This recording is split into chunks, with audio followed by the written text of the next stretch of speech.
Assalamualaikum warahmatullahi wabarakatuh. Perkenalkan, nama saya Rahendi Putra, saya dari Parodi Fakultas Hukum Ilmu Sosial dan Ilmu Politik, jurusan Ilmu Komunikasi. Soal 1. Term pada hakikatnya terbagi menjadi banyak jenis. Sebut dan jelaskan 3 dari macam term tersebut, sertakan juga contohnya. Jawab 1. Macam-macam term dalam ilmu logika. Term merupakan unsur dasar pembentuk proposisi. Term sendiri terbagi menjadi beberapa jenis. 1. Term singular dan term universal. Term singular adalah term yang menunjukkan pada satu objek tertentu. Contohnya, Socrates, Jakarta, Gunung, Semeru. Term universal adalah term yang menunjuk pada sekelompok objek dengan karakteristik umum. Contohnya, manusia, kota, dan gunung. 2. Term konkret dan term abstrak.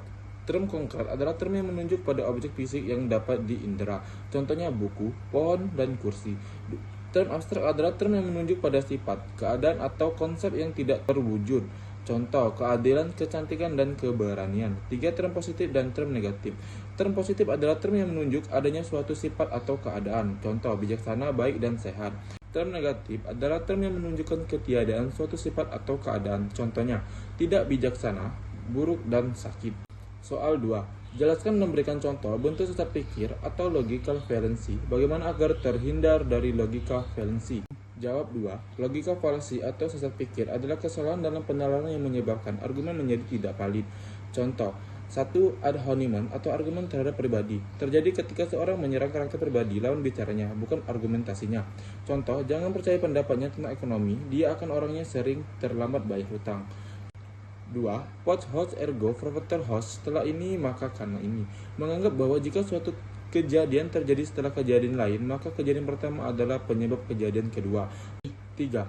False dilema atau pilihan palsu. Menyajikan hanya 2 pilihan ekstrim, padahal sebenarnya masih ada pilihan lain. Contoh, kamu harus setuju dengan kebijakan ini, atau kamu tidak peduli dengan kesejahteraan masyarakat. 4.